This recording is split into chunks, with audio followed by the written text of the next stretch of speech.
Saat ini saya sedang melanjutkan studi S3 di Universitas Pasundan dengan jurusan Doktor Ilmu Manajemen. Sekarang saya sedang berada di semester akhir, yaitu sedang sidang hasil proposal. Pada kesempatan kali ini, saya akan menjabarkan salah satu mata kuliah yang pernah saya ampu, yaitu mata kuliah kewirausahaan. Mata kuliah kewirausahaan ini adalah mata kuliah wajib program studi manajemen yang harus diampu oleh semester 3 dengan bobot 2 SKS, yaitu sebanyak 14 kali pertemuan. Mata kuliah kewirausahaan ini bertujuan agar mahasiswa bisa mengembangkan diri, bisa mengambil risiko, bisa berpikir secara kreatif dan inovatif, serta menimbulkan rasa kepercayaan dan juga kemandirian bagi mahasiswa. Mahasiswa diharapkan agar bisa melihat pangsa pasar yang ada pada saat ini, bisa melihat peluang dan juga bisa melihat ancaman bagi produk, barang ataupun jasa yang akan mereka pasarkan. Diharapkan mahasiswa juga bisa membuka lapangan usaha dan juga membuka lapangan bisnis, tidak hanya bergantung kepada lapangan pekerjaan yang ada, dan dapat membantu perekonomian Indonesia, bisa membantu rakyat-rakyat kecil, bisa membantu UMKM. Di sini saya akan menjabarkan tentang 14 pertemuan mata kuliah yang akan kami ajarkan kepada mahasiswa. Yang pertama adalah pengertian kewirausahaan, konsep dasar kewirausahaan, proses kewirausahaan, fungsi dan peran kewirausahaan, ide dan peluang kewirausahaan, pengembangan motivasi, berprestasi, kreativitas dan inovasi, langkah awal menjadi wirausahawan sukses, pengelolaan usaha dan strategi berwirausaha, pengelolaan usaha, strategi kewirausahaan, tantangan kewirausahaan dalam konteks global, kebersamaan dan etika bisnis, serta bedah praktik usaha. Nah, mata kuliah ini diajarkan dengan menggunakan dua metode. Yang pertama adalah metode daring, di mana metode daring ini kita melaksanakan secara e-learning. Kemudian yang kedua adalah metode luring, di mana kita mengajarkan kepada mahasiswa di dalam kelas secara bertatap muka langsung. Oke, cukup sekian penjabaran dari RPS mata kuliah kewirausahaan ini. Sekarang kita akan melihat video pembelajaran pada saat di dalam kelas. Assalamualaikum warahmatullahi wabarakatuh. Waalaikumsalam warahmatullahi wabarakatuh. Alhamdulillahirrahmanirrahim. Ya, kita panjatkan puji syukur kehadirat Allah Subhanahu wa taala yang senantiasa memberikan kita kesempatan pada hari ini untuk kita bisa belajar kembali bersama-sama. Seperti biasa ya, sebelum kita mulai pembelajaran, kita berdoa terlebih dahulu menurut kepercayaan masing-masing.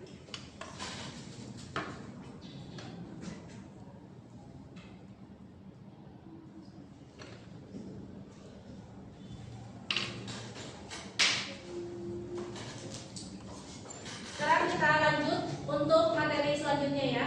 Next.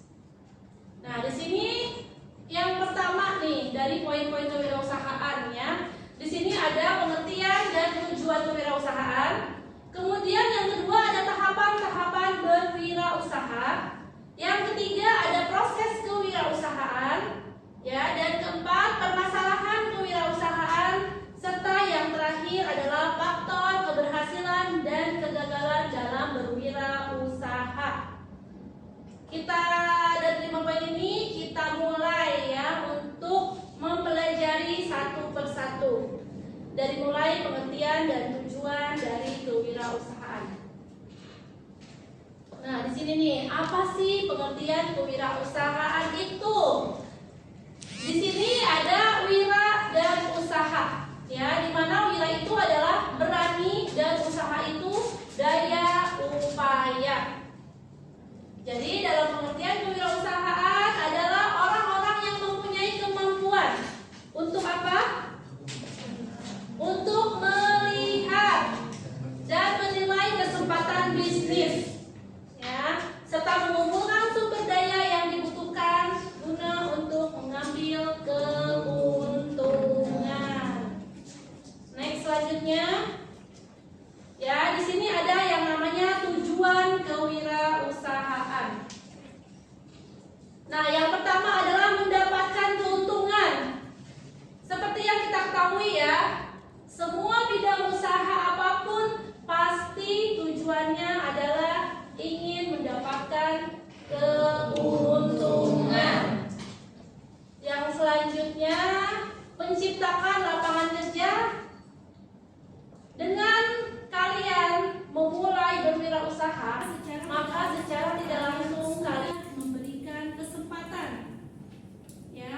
kepada orang lain untuk mendapatkan pekerjaan. Meskipun usaha kalian belum berkembang, belum besar, kalian masih UMKM, masih usaha kecil, tapi kalian sudah bisa memberikan pekerjaan kepada orang lain. Ya, yang selanjutnya adalah meningkatkan kualitas hidup. Dengan kalian berwirausaha, maka kalian akan bisa dapat menambahkan apa? Penghasilan, menambahkan uang. Ya, makanya rata-rata banyak karyawan ya yang bisnis itu sebagai sampingan. Pada tahap awal rata-rata banyak orang yang sudah bekerja ya menjadi karyawan di suatu perusahaan tapi mencoba untuk berbisnis sehingga bisnis itu dijadikan sampingan. Namun setelah nanti bisnis itu berkembang ya justru sebaliknya, pekerjaan adalah sebuah sampingan gitu. Bahkan bisa jadi dia berhenti untuk bekerja karena untuk melanjutkan bisnis tersebut, sehingga dengan itu bisa meningkatkan kualitas hidup ya. Yang mungkin biasanya kalian nih sehari-hari beli baju yang harganya hanya 35.000 ya, tapi setelah nanti kalian punya usaha besar, punya penghasilan yang lebih banyak, otomatis ya secara tidak langsung kualitas hidup kalian akan berubah, akan meningkat, betul ya. Yang selanjutnya adalah memberikan nilai bagi masyarakat.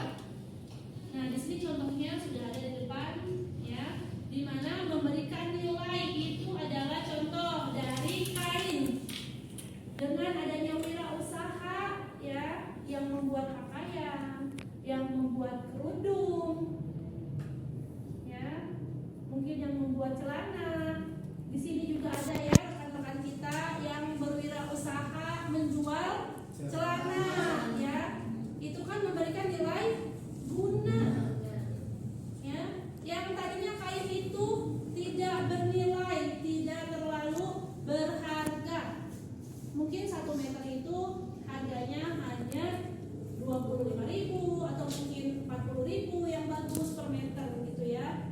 Tapi setelah dibuat pakaian, maka harganya akan lebih meningkat dan nilai gunanya akan lebih tinggi sehingga bisa lebih bermanfaat bagi masyarakat. Ya. Kemudian di sini juga ada juga ya rekan-rekan kita di kelas ini yang mempunyai usaha di bidang aksesoris. Ya, yang awalnya manik-manik itu tidak berharga, tidak berguna. Tapi setelah disatukan menjadi karya tangan ya, bisa membuat aksesoris yang bagus. Ada gelang, ada kalung, ada cincin, buat gantelan handphone gitu ya. Nah, itu kan lebih berguna, lebih mempunyai nilai guna dan lebih mempunyai nilai harga. Yang selanjutnya nih adalah mengembangkan ide bisnis. Ya, mengembangkan ide bisnis. Jadi kalau misalnya kalian sudah punya usaha, kayak tadi nih contohnya misalnya ya, usaha pakaian yang tadinya mungkin kalian hanya dengan desain itu aja yang monoton, bisa dikembangkan nih. Ya, bisa dikembangkan ide bisnisnya. Mungkin mau merangkap sekalian buat baju yang couple. Ya, couple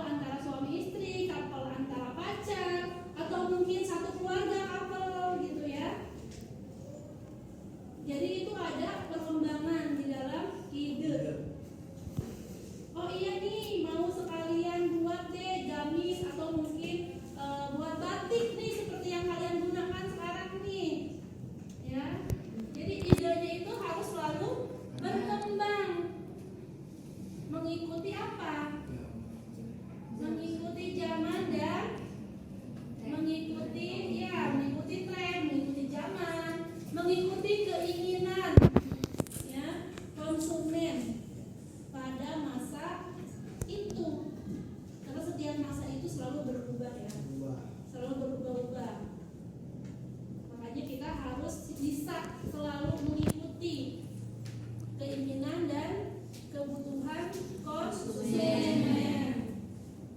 Yang selanjutnya adalah mengembangkan kreativitas dan keahlian. Nah, ini hampir sama dengan tadi ya, mengembangkan ide bisnis tadi ya, harus kreatif.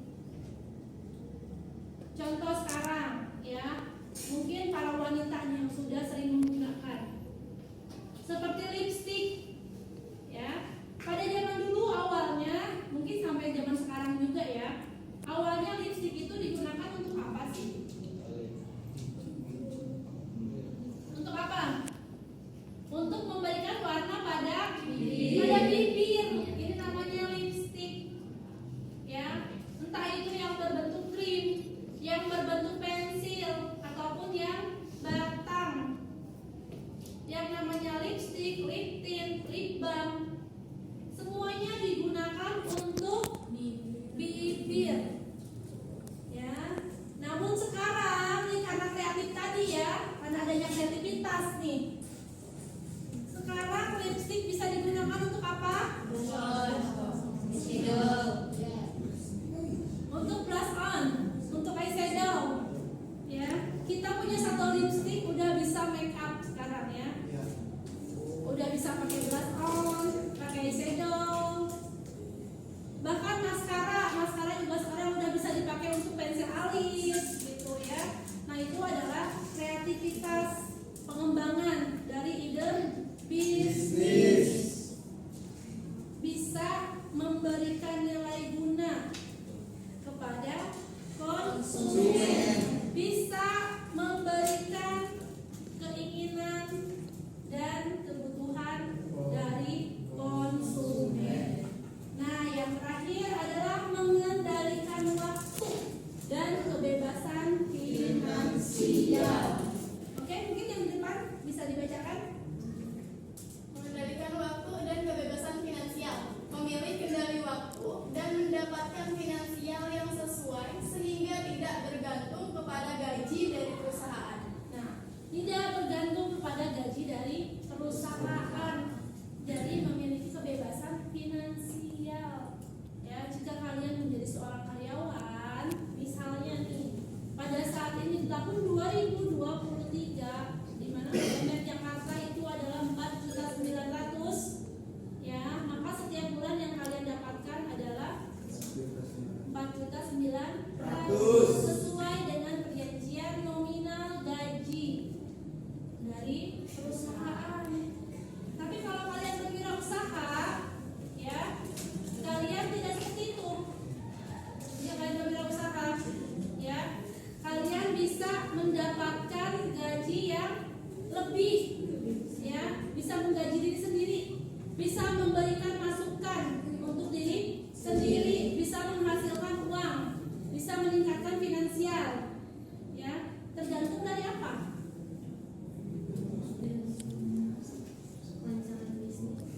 Dari apa? Kelancaran bisnis. Kelancaran bisnis disebabkan itu akibatnya ya, kelancaran bisnis itu. Sebelum bisnis itu lancar, kita harus seperti apa? Karena apa? Karena kerja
investor, ya, yang bisa memberikan bantuan Modal. Jadi jangan langsung berpikiran untuk berhutang, karena dikhawatirkan usaha kalian tersendat di tengah jalan sedangkan hutangnya belum lunas. Ya, itu akan membebani. Modal nih yang pertama nih. Ya, makanya sebagai seorang wirausaha itu harus pinter. Gimana sih awal mulanya kita harus berwirausaha dengan modal yang kecil? Ya, kalian mungkin bisa belajar dari MLM. Ya, MLM ini sekarang ada juga nih, ada kecantikan, ya, skincare, kosmetik, itu banyak yang MLM. Ya, nah atau mungkin bisa jadi reseller. Ya, reseller cari yang tanpa modal, yang bisa dipinjam dulu produknya untuk kalian jual. Kalian hanya butuh mengiklankan saja. Kalian hanya mempromosikan saja tanpa harus mengeluarkan modal, ya. Makanya seorang wirausaha itu harus pintar mencari peluang. Oke, nah yang selanjutnya adalah kurangnya perencanaan. Kurang perencanaan, gagap gerubuk, gerasak gerusuk. Ya, oh iya nih, yang lagi hit sekarang nih, yang lagi tren sekarang ternyata Thai tea, boba. Oh iya nih Cirambai, sekarang yang lagi hit. Ya, kemudian langsunglah kalian ini ikut-ikutan, langsung buka usaha, gitu ya. Boleh di skip dulu, boleh skip di gini. Nah lanjut ya. Tadi apa? Kurangnya perencanaan, ya. Jadi jangan ikut-ikutan yang lagi hits. Mungkin sekarang yang lagi hits ada ST Solo, ya. Langsung ikut-ikutan buka usaha ST Solo, ya. Nah itu yang bisa mempengaruhi permasalahannya ya dalam dunia bisnis. Jadi susah berkembang karena kita hanya ikut-ikutan. Yang selanjutnya adalah strategi pemasaran. Ya, semua usaha kita harus mempunyai strategi. Agar apa? Agar apa? Agar usahanya bisa laku, bisa diterima oleh masyarakat, bisa mendapatkan keuntungan, ya. Yang selanjutnya adalah manajemen waktu nih. Ya, waktunya terburu-buru, tergesa-gesa, tidak terstruktur. Kemudian yang selanjutnya adalah kurang percaya diri. Ayo next. Ya, di sini ada faktor kegagalan nih. Yang tadi ya, tidak mengenali market. Ya, kalian tuh kurang untuk mengenali pasar. Pangsa pasar itu siapa sih? Kalian tuh harus tahu, ya. Kemudian perencanaan yang buruk, seperti tadi ya sudah diuraikan, perencanaan yang buruk. Tidak memiliki visi misi. Nah ini juga penting nih. Ya jika misalnya tadi nih kita ambil contoh dari rekan-rekan yang punya usaha di sini, usaha aksesoris, harus jelas visinya apa. Oh iya nih, saya ingin mengeluarkan produk aksesoris yang berkualitas, yang kekinian dan elegan atau estetik. Berarti visinya harus seperti apa? Gitu ya. Jadi harus jelas visinya, prosesnya itu seperti apa sih untuk meraih visi tersebut. Itu yang disebut dengan misi. Dan selanjutnya adalah mencoba ingin menjadi segalanya. Ya. Jadi jangan harus selalu bisa mengikuti segalanya. Mencoba-coba. Sekarang tren ini, ikut-ikutan ini. Sekarang tren itu, ikut-ikutan itu. Kalian justru harus punya brand tersendiri. Ya, harus punya nama sendiri. Oh iya nih saya ciri khas gitu ya. Harus punya ciri khas sendiri. Jangan ikutan mencoba ingin jadi segalanya. Oke, next. Nah, yang terakhir di sini adalah faktor keberhasilan dalam berwirausaha. Ya, yang pertama adalah bekerja keras dan fokus. Ya, seperti yang tadi sudah saya sampaikan, seorang wirausaha itu harus bekerja keras dan fokus kepada tujuannya.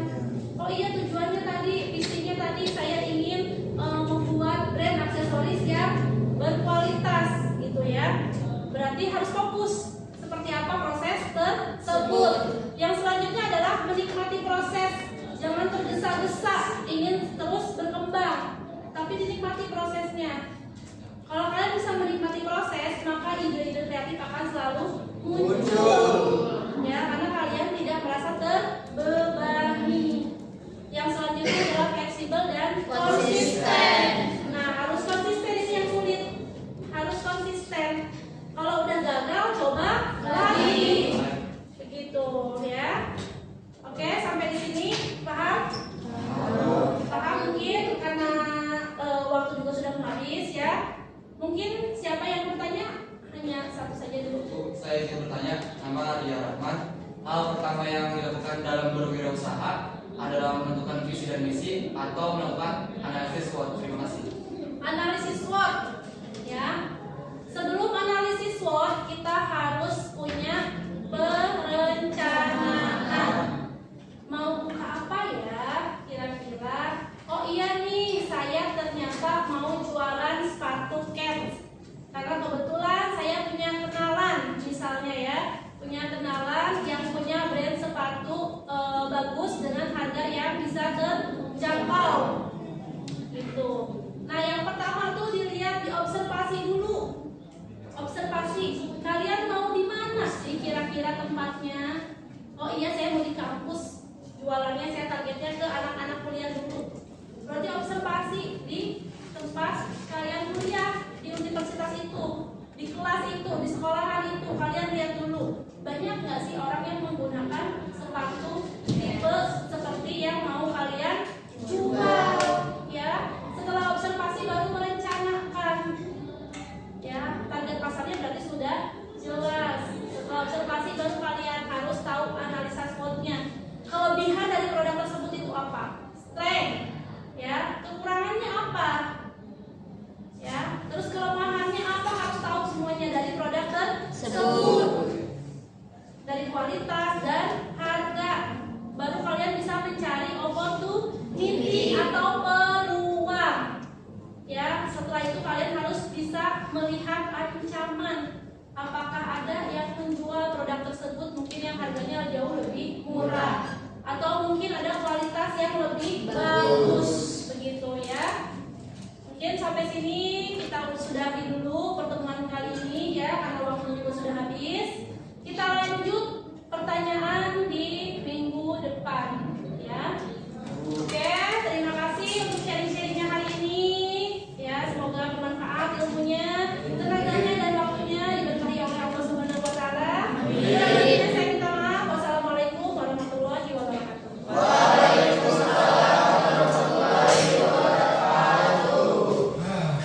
Berikut adalah cuplikan pembelajaran secara luring di dalam kelas. Semoga sharing-sharing pembelajaran hari ini bisa bermanfaat untuk mahasiswa dan juga untuk dosen pengampu. Kurang lebihnya saya mohon maaf. Wassalamualaikum warahmatullahi wabarakatuh.